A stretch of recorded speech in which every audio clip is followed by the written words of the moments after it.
Hello, welcome to the Scroll interviews with the authors and translators of the 5 novels shortlisted for the 2023 JCB Prize for Literature. We're talking to Perumal Murugan, author of Firebird, a Tamil novel translated into English by Janani Kannan. Congratulations on making the shortlist. Perumal Murugan, this is your third time. Yes, thank you. So this is really wonderful.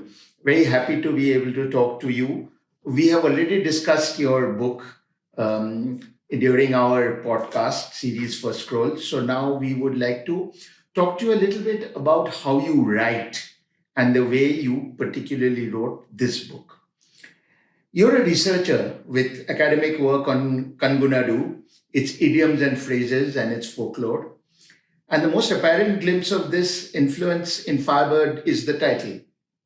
It not only refers to Peruma, but also ties in mythology to give us a deeper sense of the character. How do these influences come into your writing? Do you begin with an idea and then build a story around it? Or does it work with the story first, or the people, or is it everything all at once? ஒவ்வொரு முறையும் ஒவ்வொரு மாதிரி நடக்கும். எல்லா நாவலுக்கும் ஒரே மாதிரின்னு சொல்ல முடியாது. இப்போ இது ஆலண்டா பட்சி இந்த நாவலுக்கு இது எழுதுறதுக்கான ஒரு முதல்ல இதை எழுதணும் அப்படின்னு ஒரு உந்துதல் வந்ததுக்கு காரணம், நான் வேலை செஞ்ச ஊர் ஆத்தூர். எங்க ஊருக்கும் ஆத்தூருக்கும் ஒரு 100-120 கிலோமீட்டர் இருக்கும். ஆனா ஒரு 1950, 60, 70களில் எங்க ஊர்ல இருந்து இடம்பெயர்ந்து அங்க போய் குடியேறின எங்க சொந்தக்காரங்க அந்த மாதிரி நிறைய பேர் அங்க இருக்கிறாங்க. இப்போ நான் அங்க போன போது அந்த ஊர் பத்தி, அந்த ஊர் வாழ்க்கை இதை பத்தி கேள்விப்பட்டிருக்கிறேனே தவிர, நான் அங்க போய் வேலை செய்யும் போதுதான் இங்கிருந்து போனவங்க அங்க எப்படி வாழ்றாங்க அப்படிங்கிறத நேர்ல பாக்குறதுக்கான ஒரு வாய்ப்பு வந்துச்சு. இது சொல்லிடுறீங்களா? So he says for each piece of work it's different. The way is different, the approach is different. For this particular book, Firebird, Alanda Pachi in Tamil, he says the main reason or the main influence was Athur, which is like 100-150 kilometers away from his hometown, Namakkal, where people from Namakkal in 1950s, 60s and 50, 60, 70 till 70s, they've been migrating from Namakkal to Athur, get settled there, and they've been living there.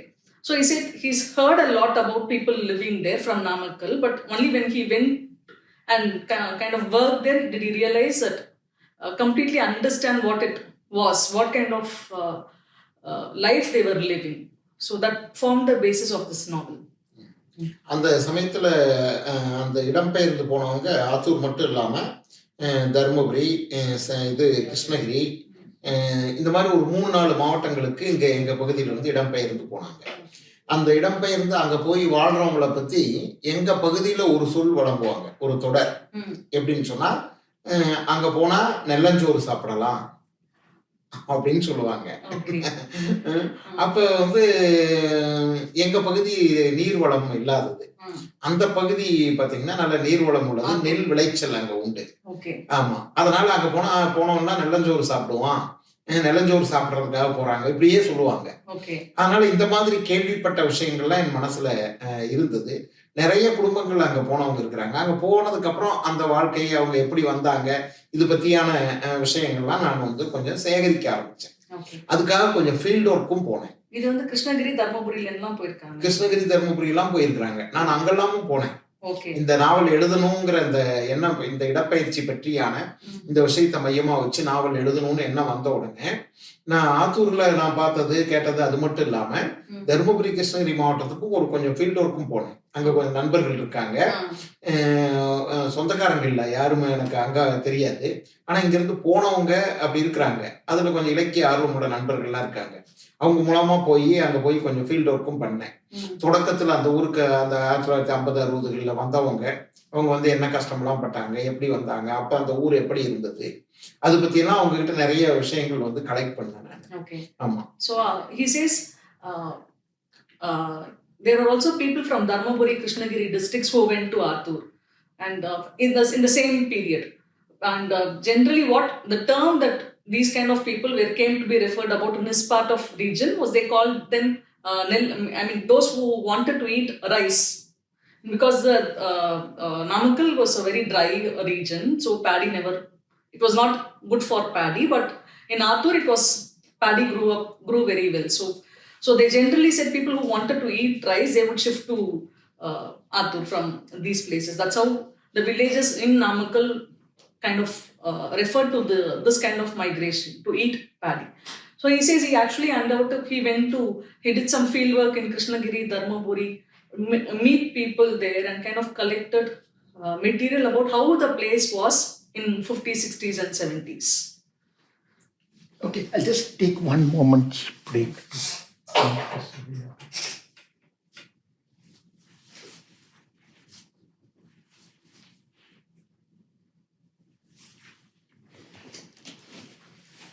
Okay, I'll go on. There are many details that we get in your novel, things that sometimes people might think are not connected to the main story. They're not even about the characters. They might be about how a local idiom sprung into place, or even a line about how washerfolk know everything in an area.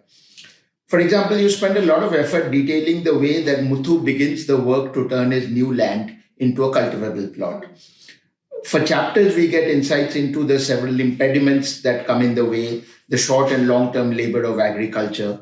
Why is it so important for you to describe these processes, these details in such great detail?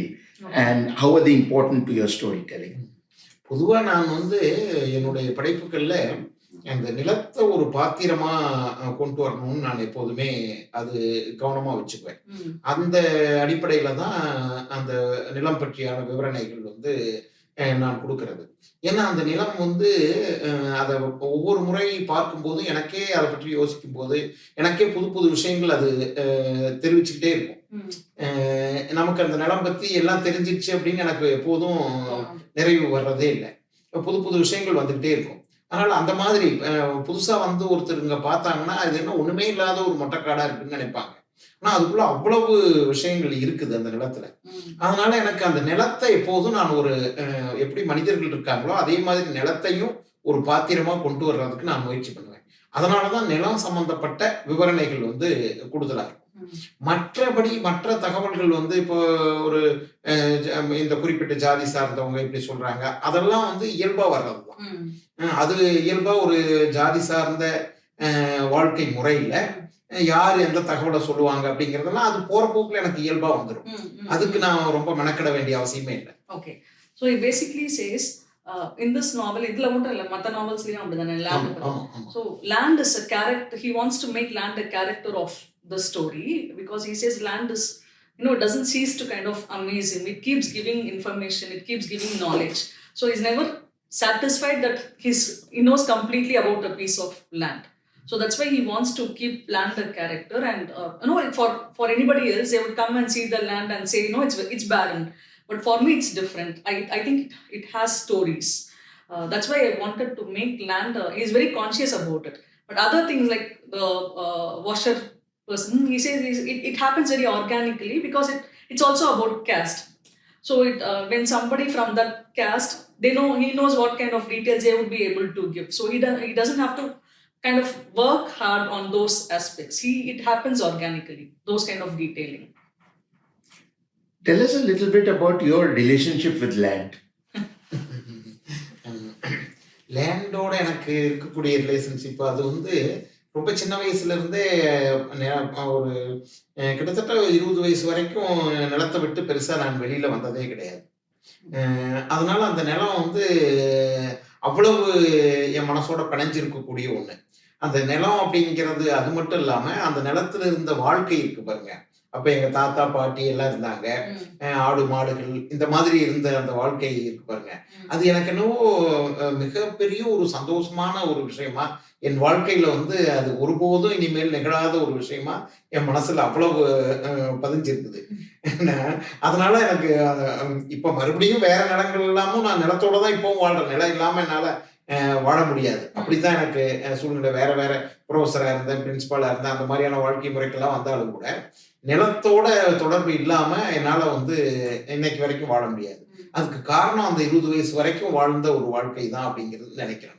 So he says till he turned 20, he lived as part of a land where there were cattle, goats, and he lived with his grandparents. He says he cannot kind of relive those that kind of life again. It was very different. It was the happiest part of his life.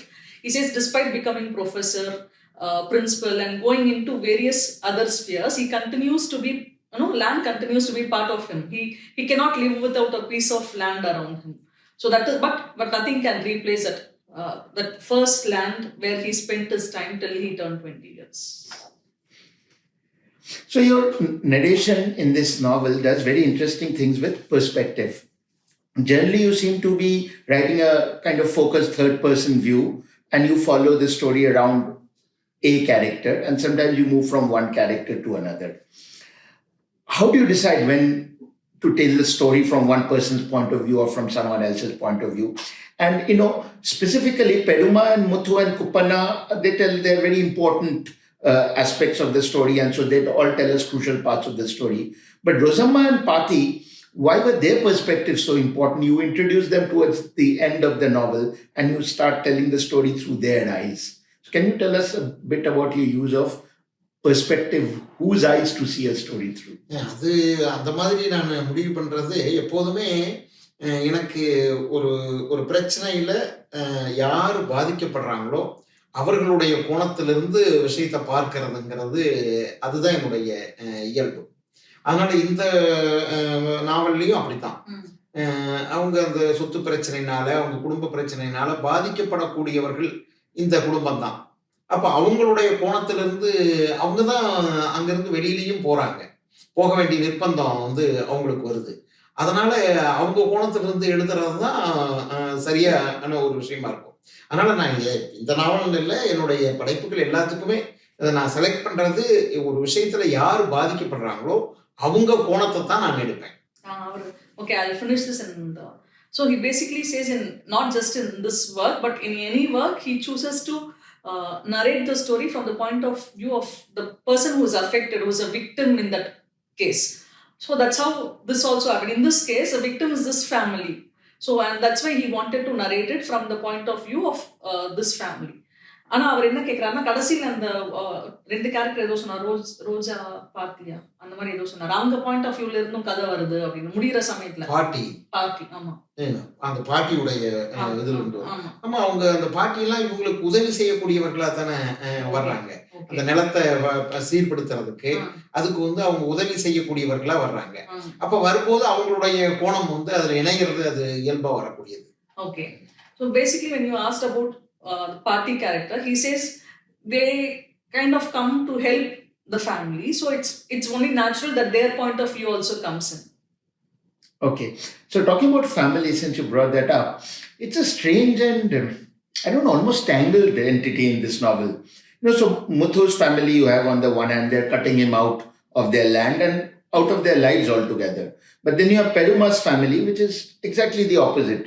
They provide monetary support, they give them some place to stay.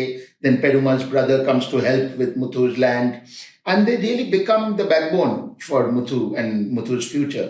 So, and there's a very unusual depiction of in-laws, which is a contested kind of area in Indian literature. So, what were your thoughts behind this? நிலவுடைமை அமைப்புல எப்போதுமே சொத்து பிரிவினை உரிய பங்காளிகள் எப்போதும் எதிரானவர்களா இருப்பாங்க.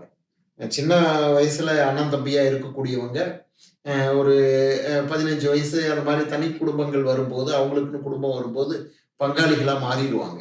பங்காளி அப்படின்னு சொன்னாலே பங்காளி பழி எடுப்பான் அப்படின்னு சொல்லிட்டு பழமொழி உண்டு. அவங்களுக்குள்ள அதாவது நிலம் சார்ந்த குடும்பங்கள்ல சகோதர உறவுகள் சுமூகமா இருந்ததாக சரித்திரமே கிடையாது. ஏதாவது ஒரு விஷயத்துல சண்டை, 2 குடும்பம் பேசிக்க மாட்டாங்க, அடிதடி போட்டுக்குவாங்க, கொலை வரைக்கும் போகும். அந்த மாதிரி இருக்கும். சப்போர்ட் பண்றவங்க யாரா இருப்பாங்க அப்படின்னு சொன்னா அந்த பெண் சார்ந்த குடும்பம் தான். அதாவது மாமமச்சனன்னு சொல்றாங்க பாருங்க, அந்த குடும்பம் தான் அந்த பெண்ணுடைய வாழ்க்கை சிறப்பா நல்லா இருக்கணும் அப்படிங்கிறதுக்காக அவங்க எல்லா விதத்திலையும் முடிஞ்ச வரைக்கும் உதவி பண்ணுவாங்க. மாமனுடைய பாத்திரம் ஒரு ஒரு பெண்ணுடைய இதில் தொடக்கத்திலிருந்து இறப்பு வரைக்கும் இருக்கும். அவங்க இதுக்கு செய்யறது அதுக்கு செய்யறது எந்த சமயத்திலையும் தாங்கி பிடிக்கக்கூடியவர்களா இருப்பாங்க. அதனால அது நிலவுடைமை அமைப்பினுடைய தன்மை தான் அது. Okay. He says it's a character of the land-owning families. So in a feudal backdrop, when it comes about distribution of land, it's never been amicable, it's never been peaceful. So those who grew up as brothers, the fraternal relationships also come away, and they become enemies. So he says there is no history of peaceful families with some land in their possession. So this happens. This keeps happening. Even he also knows places where they have killed each other, and also this is very common. But he says a women's family, the wife's family, steps in to support them. That always happens.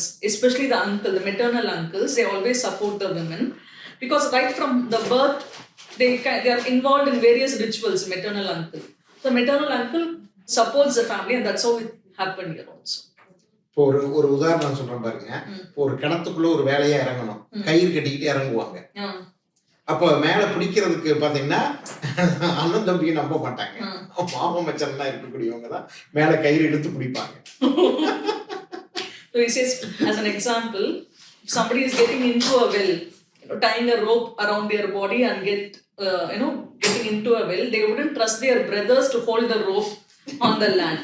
So they would trust their uncles and wives' relatives to hold the rope. Why is it so strange? Is it just because of the land, or does the land bring out other conflicts that are already there? ஆக்சுவலா நிலம் தான் பிரச்சனை. ஏன்னா அவங்களுடைய வாழ்வாதாரம் நிலம் தான். அதனால நிலத்துல சும்மா ஒரு ஜான் அளவுக்கு கூட விட்டு தர மாட்டாங்க. நிலம் ஏன்னா அவங்களுக்கு வேற வகையில எந்த விதமான வருமானமும் கிடையாது, அந்த நிலத்துக்குள்ள இருந்து வரக்கூடியதுதான். அதனால நிலத்துக்கு ஒரு சின்ன ஒரு அடிக்கு சண்டை போட்டுக்கிட்டு பிரிஞ்சிருவாங்க, கொலை பண்ணிக்குவாங்க, அந்த மாதிரி இருக்கும். ஏர் ஓட்டும் போது கொஞ்சோண்டு சேர்த்து ஓட்டிட்டாங்கன்னு பெரும் சண்டை குடும்பமே பிரிஞ்சு போயிடும். அதனால ஏன்னா அவங்களுக்கு வாழ்வாதாரம் நிலம்தான். அதனால அந்த மண்ணு மேல அவ்வளவு பிடிப்பானோம். அது இல்லை அப்படின்னு சொல்லிட்டா அவங்க வாழறதுக்கான வாய்ப்பு இல்லைங்கிற அந்த உணர்வு தான் காரணமா இருக்கும்னு நான் நினைக்கிறேன். இன்னைக்கு வரைக்கும் கூட அது இருக்கு. இன்னைக்கு இப்ப அந்த பகுதியில் இருக்கக்கூடியவங்க பெரும்பாலான இந்த கவுண்டர் ஜாதியில இருந்து வரக்கூடியவங்க போர்வெல், லாரி இப்படி வேற தொழில்களுக்கு மாறிட்டாங்க. அதனால இப்பவும் ஒரு பொண்ணு கொடுக்கணும் அப்படின்னு சொன்னா பையனுக்கு நிலம் இருக்குதா அப்படின்னு கேட்பாங்க. முதல் கேள்வி நிலம் இருக்குதான்னு கேட்பாங்க. நிலம் இல்லை, பணம் எவ்வளவு இருக்குது, பெரிய வீடு இருக்குது அப்படின்னாலும் பொண்ணு தரதுக்கு யோசிப்பாங்க. அந்த மனோபாவம் இன்னைக்கு வரைக்கும். So he says land is central to the life because it's a source of livelihood for many families. So they are very possessive about land. They wouldn't even give a small bit for others, even for plowing or other reasons. That's because land is their only source of. It used to be the only source of livelihood, and it's central to everything, central to their lives. So they are very possessive about their lands. He says even now it's still the same. Even now the people from Gounder caste especially, who the landowning communities, they even if they have gone into other occupations like lorries or borewell and all, they still, when they give their daughters in marriage, they really wanted to see if the groom has a piece of land. If he doesn't own a land, even if he has other things, even if he's very rich, even if he's got a house and all, they would still hesitate to give their daughter to him. And yet they know that there will be conflicts over that land in the groom's family. அதான் அப்ப அந்த மாதிரி நிலம் இருந்தாதான் பொண்ணு கொடுப்பேன்னு சொல்றாங்க. ஆனா நிலத்தினால பிரச்சனையும் வரும்ன்றதும் அவங்களுக்கு தெரியும்ல. ஆமா, அப்படியும் கொடுக்கணும்னு நினைக்கிறாங்க. ஆமா, பிரச்சனை வரும்னு இப்ப தெரிஞ்சாலும் நிலம் இருந்துச்சுன்னா அது அசையா சொத்து இல்லையா? நிலம் இருந்ததுன்னா அவங்க பணம் எப்ப வேணாலும் போயிடும். ஆனா நிலம் இருந்ததுன்னா எப்படி இருந்தாலும் பொழைச்சுக்குவாங்க அப்படிங்கிற ஒரு மைண்ட் செட் தான் அதுக்கு காரணம். Okay, even despite the fact that they might have their daughter in major mess, they still wanted the boys to have some land, because if the money will go away, but land is an immovable property. They generally don't sell the land easily. So they are very concerned about it. Do caste equations complicate this even more? ஜாதி ரீதியான பிரிவை அதிகமாக்குதான்னு நம்ம அப்படி இல்லை. ஆனா என்ன ஒண்ணுன்னா, நில பரவலாக்கம் வந்து எங்க பகுதியில நடக்காததுக்கு இது ஒரு முக்கியமான ஒரு காரணம். கவுண்டர்கள் கிட்ட தான் இருக்கும். இன்னைக்கு வரைக்கும் நீங்க பெருமளவுக்கு நிலம் வந்து கவுண்டர்கள் கிட்ட தான் இருக்கும். ஏன்னா நிலத்தை வந்து அவங்க கொடுக்க மாட்டாங்க. அப்படி கொடுத்தாலும் யாராவது இந்த மாதிரி சொந்தக்காரங்க அப்படித்தான் கொடுப்பாங்க. கொஞ்சம் விலை குறைச்சல் வந்தா கூட பரவாயில்ல அப்படின்னு நினைப்பாங்களே தவிர வேற ஒரு சாதிக்காரங்களுக்கு கொடுக்கவே மாட்டாங்க. அதுவும் வந்து எஸ்சி சாதினா கட்டாயம் அவங்க நிலம் வாங்குற இதுக்கு தயாரா இருப்பாங்க, பணம் ஆனா கொடுக்கவே மாட்டாங்க. நீங்க ஒரு இடத்துல போய் நிலம், வீடு இதெல்லாம் சொத்து வாங்குறதுக்கு விசாரிச்சா முதல் ஜாதி கேட்டுருவாங்க. அப்புறம் தான் கொடுக்கறதா இல்லையான்னு தீர்மானிப்பாங்க. அதே மாதிரி நிலத்தை எப்படியெல்லாம் பாதுகாப்பாங்க. இப்படி ஒண்ணு நீங்க அந்த கொங்கு நாட்டு பகுதியில தான் தமிழ்நாட்டிலேயே முதல்ல வந்து குடும்ப கட்டுப்பாடு இது பிரச்சாரம் வந்து நல்லா சக்சஸ்ஃபுல்லா இருந்துச்சு. ஆக்சுவலா சொல்ல போனோம்னா கவர்மெண்ட் எடுக்கிறதுக்கு முன்னாடியே அந்த மக்கள் அதை பெரும்பாலும் பின்பற்றிட்டு இருந்தாங்க. நீங்க கவுண்டர்கள்கிட்ட ஒரு பையன் முதல்ல பிறந்துச்சுன்னா, ஒரு பையன் பிறந்துட்டா அடுத்தது பொண்ணா இருந்தா வச்சுக்குவாங்க, பையனா இருந்தா வச்சுக்க மாட்டாங்க. ஏன்னா ஆமா, ஏன்னு சொன்னா, ஏன்னா பையனா இருந்தா 2 பசங்க இருந்தா நிலத்தை பிரிக்கணும்ல. அதனால அந்த மாதிரி நீங்க குடும்ப கட்டுப்பாடு வந்து இப்ப அங்க பாத்தீங்கன்னா ஒரு வீட்டுக்கு ஒரு பையன் இருக்கும். முதல் குழந்தை பையனா இருந்தா 2வது குழந்தை பெத்துக்க மாட்டாங்க. 80s 90s அப்படி வந்துருச்சு.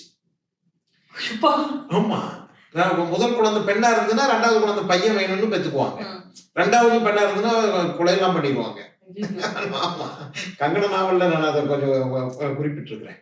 அதனால நிலம் வந்து அந்த அளவுக்கு நிலத்தை பிரிக்கிறது அந்த மாதிரியான விஷயங்கள்ல ரொம்ப இதா இருப்பாங்க. குடும்ப கட்டுப்பாடு எல்லாம் வந்து அங்கதான் முதல்ல சக்சஸா நடந்தது. So he says 2 things. One, he says there is no caste equation doesn't exactly kind of exacerbate it, but what he says is if the distribution of land is confined to counter alones, it's only because of this thing that they are very possessive about the land. They are very protective of their lands. They don't sell it to outsiders. So even if you go and ask them for a bit of land, even if you are willing to pay a higher price, they wouldn't give it to you if you are from other caste. Especially if you are Dalit, they are not going to give it to you at all. Even if you are like, even if you give them more money, even if they will sell it to their relatives, even if it's for a lower price, but they wouldn't sell it to other communities. So the distribution of land is not happened in this region because of this reason.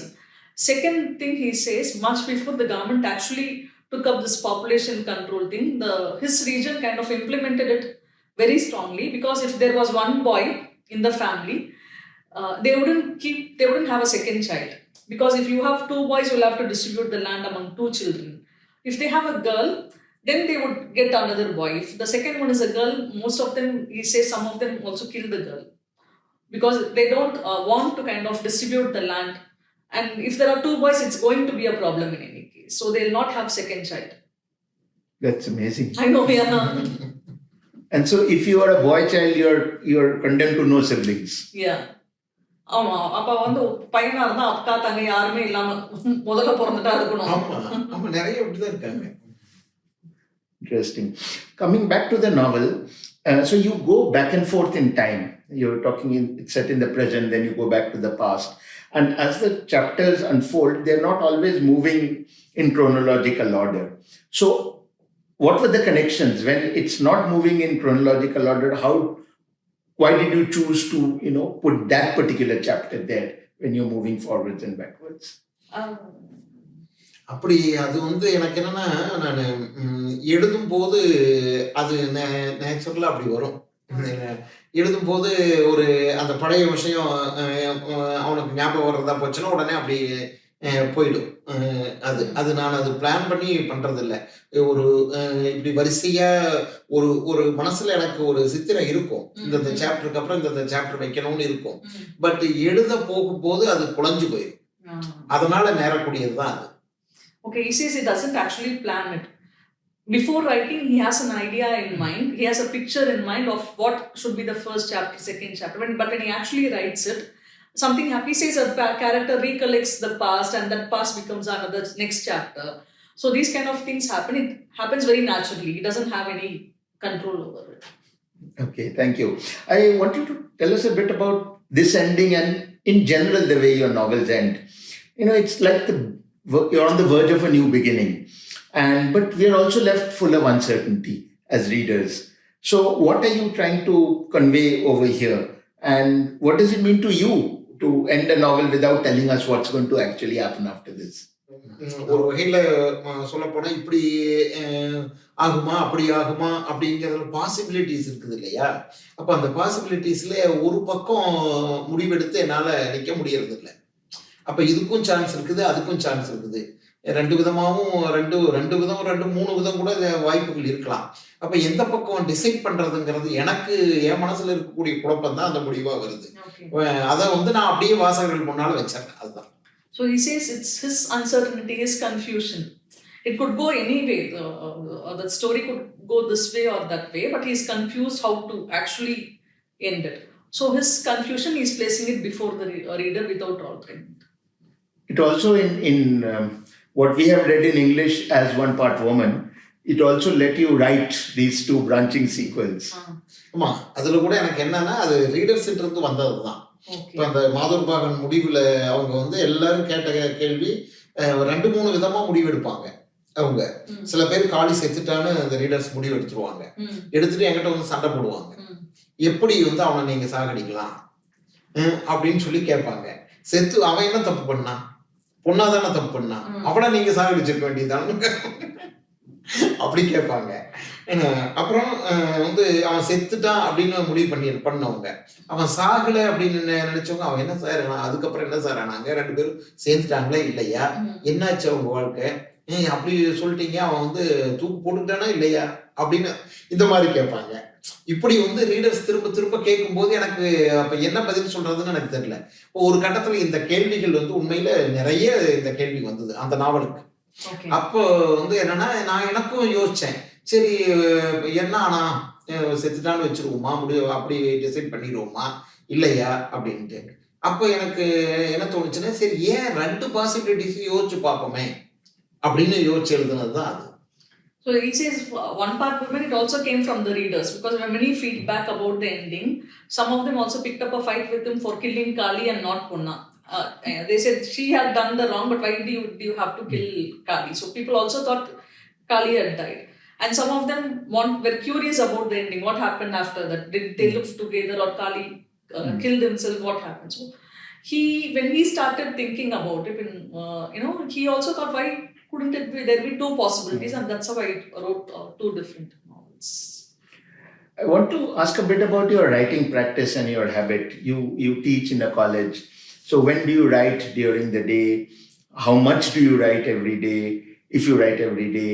And then let's say, you finish a novel, then what? Do you move to poetry or essays, or do you immediately start a new novel? How does it all go? அது நான் எழுதுறது ஒவ்வொரு காலகட்டத்திலையும் ஒவ்வொரு time இருக்கும். பெரும்பாலும் ஏதாவது ஒரு நாளில் ஏதாவது ஒரு டைம் கொஞ்சமாவது எழுதுவேன். அந்த எழுதுகிற பயிற்சி எனக்கு எப்போதுமே அது விட மாட்டேன். ஏதோ ஒரு கட்டுரையோ அல்லது ஒரு கவிதையோ ஏதோது ஒன்று தினமும் ஒரு 10 வரியாவது எழுதலை அப்படின்னு சொன்னால் எனக்கு ரொம்ப அந்த நாள் ஒரு நிறைவடையாது. என்னுடைய பிள்ளைகள் சின்ன குழந்தைகளாக இருந்தபோது அப்போ எனக்கு எழுதுறதுக்கு கிட்டத்தட்ட ஒரு நடுராத்திரியில் நான் அப்போ எந்திரிச்சு எழுதுவேன். ஏன்னா இவங்க குழந்தைங்கள ஒரு 7-8 மணிக்கு தூங்குவாங்க. அப்போ என்னையும் கூட தூங்க சொல்லுவாங்க. அது எங்கள் பையன் அவனும் என் கூட படுத்து தான் தூங்குவான். அப்போ அவன் தூங்குனதுக்கப்புறம் நான் இப்போ நைட்டு ஒரு 1 மணி அந்த மாதிரியான சமயத்தில் எனக்கு முடிப்பு வரும். ஒரு 2 மணி நேரம் அந்த சமயம் நான் எழுதுவேன். அப்படி தான் கிட்டத்தட்ட ஒரு 10 வருஷம் அப்படி தான் எனக்கு இருந்துச்சு. அப்புறம் அவங்கெல்லாம் வளர்ந்ததுக்கப்புறம் அதுக்கப்புறம் என்னோட இது மாறிடுச்சு. எனக்கு பொதுவாக எழுதுறதுக்கு பிடிச்ச நேரம் அப்படின்னு சொன்னால் காலை நேரம் தான். காலையில் ஒரு 5 மணியிலிருந்து ஒரு 9 மணி வரைக்கும் எனக்கு எழுதுறதுங்கிறது ரொம்ப பிடிக்கும். இப்போ எனக்கு அது ஓரளவுக்கு ஊரில் இருக்கக்கூடிய காலத்தில் இப்போ தான் எனக்கு அந்த நேரம் சாத்தியமாகுது. So he says for different, it's been different times at different parts of his life. So when his kids were young and they insist that he sleep with them. So he used to sleep at 7-8, wake up at 1 o'clock in the night and write for 2 hours. He's been writing for 10 years like that, waking up in the middle of the night and write for 2 hours. But he says his day is not complete without writing at least 10 lines, whatever it is. It could be a part of novel, poetry, whatever, but he has to write at least 10 lines every day. Otherwise, he doesn't feel that the day is complete. But his most favorite, the time he really would like to write is from 5 to 9 in the morning. Because he's now in his village, it's been possible now. ஒரு நாவல் எழுதும் போது அப்போ வந்து ஒரு சிறுகதையோ கட்டுரையோ கவிதையோ நான் எழுத மாட்டேன். நாவல் மட்டும். ஆமாம், நாவல் தான். அது எடுத்தா அது முடிகிற வரைக்கும் எனக்கு வந்து அதே அது அந்த இது லைஃப்குள்ளே போகிறது தான் இதாக இருக்கும். இடையில வேற இதுக்கு போயிட்டு திரும்ப அங்கே வர்றதுங்கிறது எனக்கு ரொம்ப கஷ்டம். அதனால் என்னுடைய எல்லா நாவலும் பார்த்தீங்கன்னா ஒரு 2 மாதம் 3 மாதம் அந்த பீரியடுக்குள்ளே ஆமாம் அப்படி இருக்கும். நிறைய இடங்களில் ரைட்டர்ஸ் ரெசிடென்சிலாம் எனக்கு அது ரொம்ப வசதியாக இருக்கும். அந்த மாதிரியான இடங்கள்லாம் தொடர்ந்து அதுலேயே எழுதுறதுக்கு. ஒரு நாவல் எழுதிட்டு கொஞ்சம் குறைஞ்சது ஒரு வருஷமாவது ஒரு இடைவெளி விட்டு தான் அடுத்த நாவல் நான் எழுதுவேன். ஆமா, கவிதை எழுதுவேன், கட்டுரை எழுதுவேன், அதெல்லாம் எழுதுவேன். கவிதை வந்து அது எப்ப வேணாலும் எழுதுவேன். அது எப்பப்போவோ வரும். அது எந்த நேரத்துல வரும்னே சொல்ல முடியாது. அப்பெல்லாம் நமக்கு எழுதி வச்சுக்குவேன். So he says when he writes a novel, he doesn't write any other thing, no poetry, no essays or nothing he writes, because he wants to kind of fully write the novel. He wants to kind of explore that life. After writing the novel, he takes a break of about 1 year to do the second novel. And in between, he writes poetry and all in that 1 year. But he says poetry, whenever he feels like it, he writes poetry. Okay. So you now have readers all over the world. From a time when you were read in Tamil, now everyone's reading you. Do you think that has unconsciously or subconsciously changed your writing in any way? அப்படி வந்து நான் இப்போ பொதுவாக இந்த ரீடர்ஸ்கிட்ட இருந்து அவங்களுடைய கருத்துக்கள் அந்த மாதிரியான விஷயங்கள் என்னை பெருசாக பாதிக்காது. அதிலிருந்து நான் எனக்கு எடுத்துக்கிறது மாதிரியான விஷயங்கள் இருந்துன்னா எடுத்துக்குவேன், இல்லைன்னா அதை கடந்து போயிடுவேன். அதனால அதை வச்சுக்கிட்டு என்னுடைய எழுத்தை மாற்றிக்கணும் செய்யணும் அப்படின்னு அந்த மாதிரி யோசிச்சது கிடையாது. He doesn't get influenced by comments from readers. He says, he does get lots of comments, but he takes whatever he wants to take. Otherwise, he doesn't actually bother about it because he's not affected by it. So it doesn't really influence him to that level to change his writing. But now the readers are everywhere in the world, not just Tamil readers. So do you think about that at all? நான் அதை அப்படி நினச்சி பார்த்ததே கிடையாது. ஆமாம், அப்படி நினச்சி பார்த்ததே கிடையாது. இப்போ நிறைய பேர் கேட்குறாங்க, எப்படி வேறு நாடுகளில் இருக்கக்கூடிய ரீடர்ஸ்க்கெலாம் இது வந்து ரீச் ஆகுது அப்படின்லாம் கூட கேட்குறாங்க. அது நான் அவங்ககிட்ட எல்லாம் பேசும்போது அவங்களுக்கு ஒரு புது எக்ஸ்பீரியன்ஸை கொடுக்கக்கூடியதாக என்னுடைய ரைட்டிங்ஸ் இருக்குது. அதுதான் காரணம். இப்போ இந்த மொரீசியஸுக்கு ஒரு லிட்டரரி ஃபெஸ்டிவலுக்கு போயிருந்தேன். அங்கே நிறைய ஃப்ரெஞ்சு பீப்புள் வந்திருந்தாங்க. அவங்க இது பயர் நாவல் ஃப்ரெஞ்சில் வந்திருக்கு. அதை படிச்சுட்டு ரொம்ப அதை பற்றி பேசினாங்க. நிறைய பேர் பேசினாங்க. எனக்கு ரொம்ப ஆச்சரியமாக இருந்தது. அவங்களுக்கு என்ன அப்படின்னு சொன்னால், இந்த நாவலை பொறுத்த வரைக்கும் அது அவங்களுக்கு ஒரு புது எக்ஸ்பீரியன்ஸை கொடுக்குது. அவங்க இது வரைக்கும் பார்க்காத ஒரு வேர்ல்டு, அந்த நில அமைப்பு, இந்த விஷயங்கள்லாம் அவங்களுக்கு ரொம்ப பிடிச்சமானதாக இருக்குது. அதுதான் காரணம். So he basically says he thinks that the readers from other places across the world, they derive new experiences from his works. He was in Mauritius recently for a literary festival where there are people who read in French. People had come in large numbers.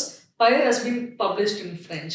So they spoke to him about Pyre, and he could realize that Pyre gave them a different perspective of life, different people, different landscape and region. So that it gives them a new experience. So that's the reason why people read him. Okay, I have one last question. What are you reading now? What have you been reading recently? என்ன படிச்சிட்டு இருக்கீங்க? இப்போ நான் படிச்சுட்டு இருக்கிறது எனக்கு இந்த கொங்கு நாடு பற்றியான அந்த பகுதியினுடைய ஒரு கிராம வாழ்க்கையை முழுமையாக ஒரு நாவல் எழுதணும் அப்படின்னு சொல்லிட்டு எனக்கு ரொம்ப நாள் விருப்பம் உண்டு. ஏன்னா இப்போ நான் எழுதியிருக்கக்கூடியதுலாம் அதில் வரக்கூடிய மையமாக கவுண்டர் ஜாதி வர்றாங்க.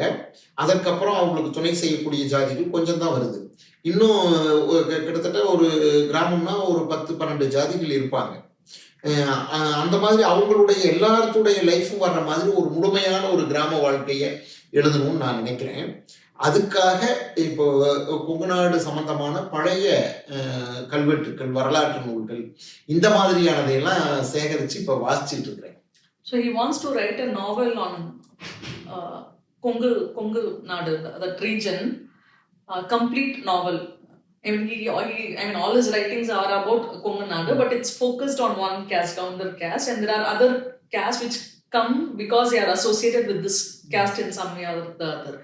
But there are at least in a village there are at least 12 or 13 castes. So he wants to write about them completely. Give a complete picture in his Artha novel as well, in his next novel. So he's working on old literature of the Kongu Nadu, manuscripts and those kind of things. Okay, so that's what you're writing. But for pleasure, what do you do? Or whom do you enjoy reading? நீங்க இது work பண்றதுக்காக படிக்கிறீங்க, ஆசைப்பட்டு வேலை பார்க்கறதுக்காக, நாவல் எழுதுறதுக்காக படிக்கிறீங்க. அது இல்லாம உங்களுக்காக நீங்க ஏதாவது படிக்கிறீங்களா? நான் அது தினமும் ஒரு சிறுகதையாவது நான் படிச்சிருவேன். கொஞ்சம் கவிதைகள் வாசிப்பேன். அப்புறம் திருக்குறள்ல ஏதாவது சில திருக்குறள் தினமும் வாசிப்பேன். இதெல்லாம் எனக்கு ரெகுலரான ரொட்டீனான வாசிப்பு முறை. Every day he reads one short story every day, some poetry, and as a routine he reads some Tirukkurals every day. All right, thank you very much. Thank you very much for your time. It was a pleasure talking to you, and thank you. Thank you. Thank you for watching. This interview is part of the series of interviews with the authors and translators of the 5 novels shortlisted for the 2023 JCB Prize for Literature.